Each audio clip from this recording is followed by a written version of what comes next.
Shalom à tous et bienvenue autour de l'arbre. Job chapitre 42 verset 5, le titre de l'épisode d'aujourd'hui. Je vais vous le lire. Mon oreille avait entendu parler de toi, mais maintenant mon œil t'a vu.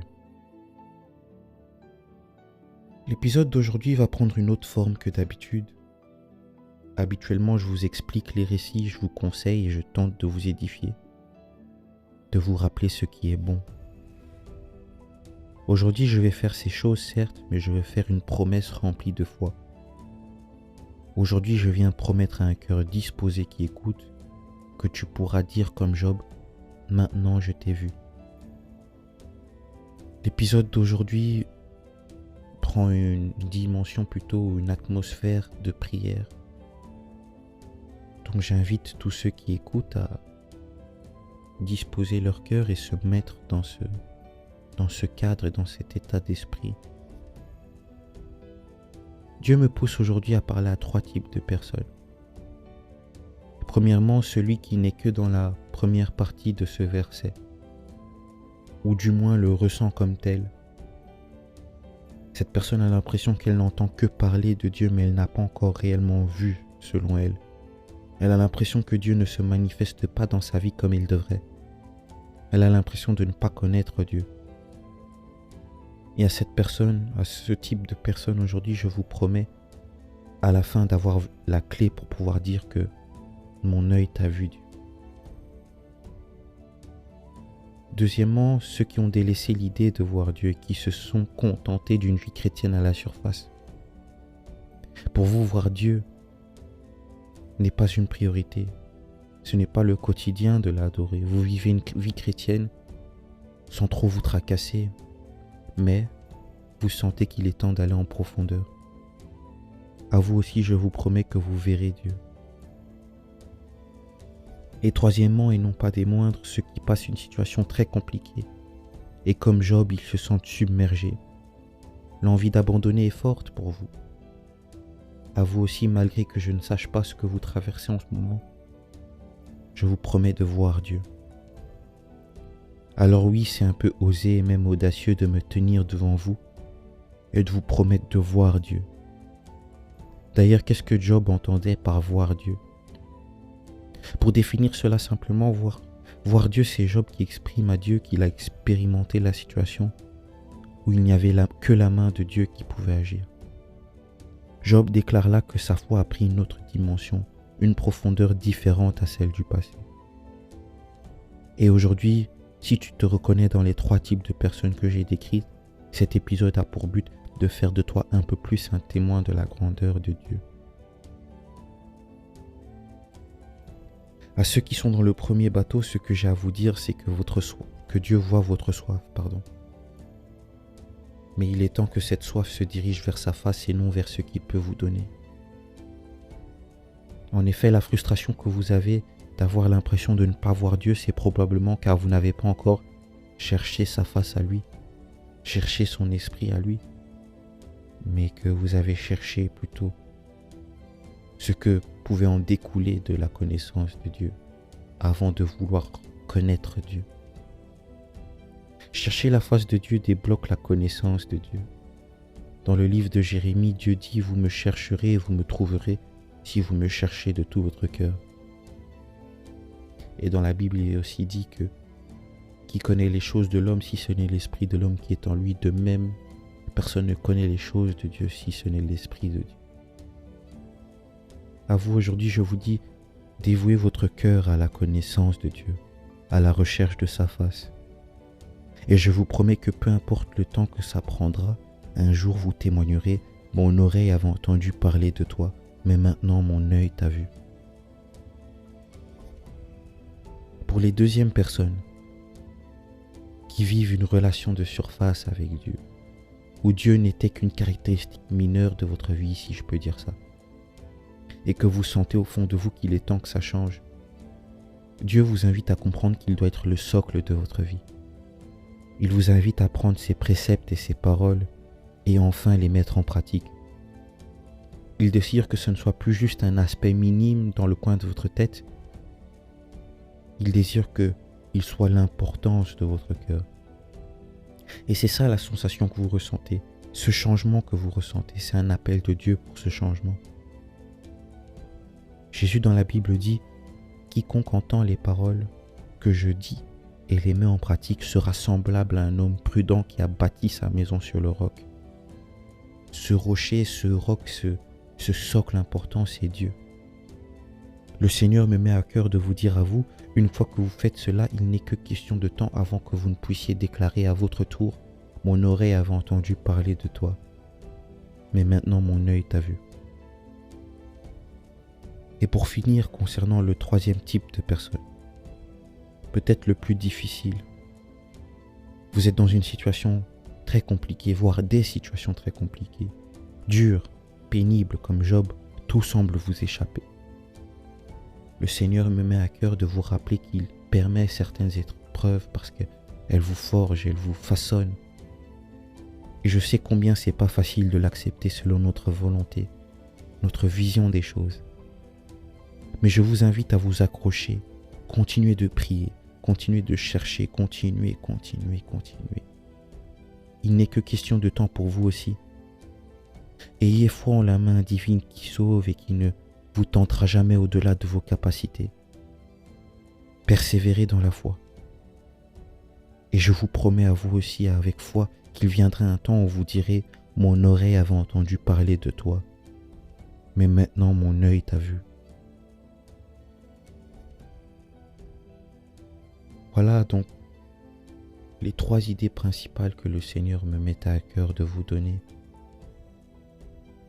C'est pas une longue explication et des fois certains mots peuvent nous paraître hyper simples.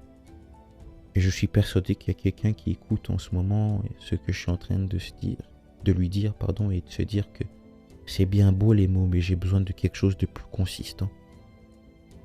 Et c'est pour ça que je disais que c'était un épisode qui était plus orienté vers la prière, parce que des fois les paroles sont importantes, elles nous édifient, mais c'est plus la pratique que le Seigneur désire pour, on va dire, faire ce shift comme un catalyseur qui change les choses.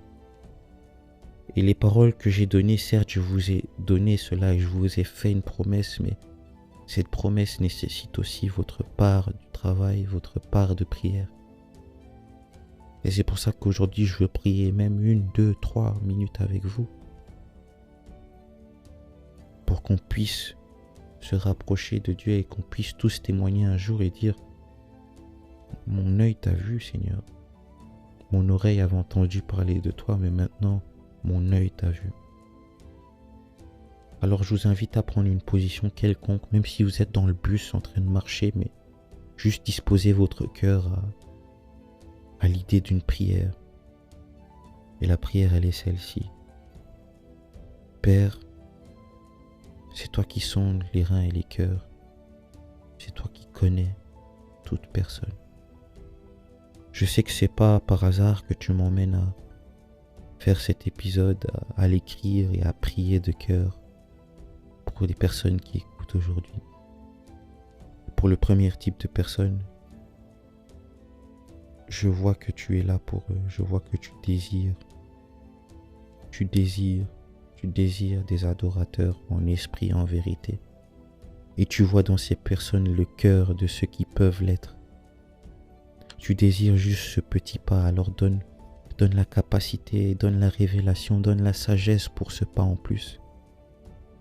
Pour cette recherche de ta face, pour la contemplation de ta grandeur, donne les connaissances, donne le cœur pour, donne l'environnement pour, permet à la personne qui écoute d'avoir des gens autour d'elle qui poussent à la recherche de ta face. Permet que cette personne ait la soif de la connaissance biblique, de la connaissance du Dieu réel. Amène-les à voir ta face. Et pour les deuxièmes types de personnes, amène-les à aller en profondeur avec toi, Seigneur, la profondeur de ta connaissance, la profondeur de qui tu es. Amène-les à voir qu'il y a plus à Dieu que les simples chants, mais il y a quelque chose derrière, il y a le spirituel. Amène-les à comprendre qu'il y a plus que juste des écrits dans un livre qu'est la Bible, mais il y a une profondeur à ces écrits. Il y a une spiritualité à ces écrits. Il y a une sagesse, un amour. Le divin est derrière ces écrits. Emmène-les à aller voir en profondeur qui tu es. Emmène-les à avoir une communion avec ta personne. Vivre avec toi. Je vois dans le cœur de ces personnes une volonté de ne plus être comme avant, mais de changer pour toi, mais pour le corps du Christ, pour leur famille, pour les amis, amenés à être ceux qui amènent vers Jésus, et non plus ceux qui peuvent peut-être les en éloigner. Et pour le troisième type de personnes, ceux qui vivent des moments difficiles, horribles, qui des fois poussent à des idées de suicide, qui poussent à des idées d'éloignement, d'isolement, de renfermement sur soi.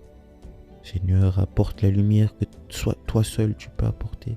Apporte la paix que toi seul tu peux apporter. Dans la Bible, il est écrit que l'amour est sans crainte. Amène cet amour dans leur cœur où il n'y a plus de crainte, de ne pas voir le lendemain, crainte de ne plus s'en sortir. Apporte cet amour, apporte cette paix, apporte cette joie que toi seul peux donner. Apporte aussi cette patience de pouvoir endurer les épreuves. Et apporte aussi cette foi qui permet de dire, malgré que tout autour de moi est noir, j'ai foi que tout sera blanc un jour, que le Sauveur me sauvera. Car en effet, dans la Bible, dans Romains chapitre 10, verset 13, il est écrit « Car quiconque invoque le nom du Seigneur sera sauvé. Quiconque, pas le plus riche, pas le plus pauvre, pas le plus grand, pas le plus petit, pas le plus apte, pas le plus démuni, pas le plus odieux, mais quiconque, peu importe le passé, que le cœur soit noir, il n'y a pas d'attribut à cette personne qui t'appelle. Il n'y a pas d'attribut à cette personne qui t'appelle. En ton nom, j'ai prié, Seigneur, pour cet appel au témoignage. Et nous disons Amen. Alors voilà, c'était l'épisode d'aujourd'hui. Je sais que c'était 3 messages bien précis et une exhortation divine qui fera du bien. Je vous rappelle aujourd'hui que Dieu est vivant et il est tangible. Adorez-le et vous verrez sa grandeur. Prosternez-vous et vous le verrez. Je rends gloire à Dieu parce qu'il est vivant et c'est avec extrême conviction que je sais que cet épisode est destiné à des âmes qui en ont besoin. Alors c'était peut-être pas toi aujourd'hui, mais ça peut être quelqu'un de ton entourage ou toi dans l'avenir. Donc n'hésite pas à le partager ou à le télécharger pour plus tard. Moi je vous dis merci beaucoup, soyez bénis et à très bientôt autour de l'arbre.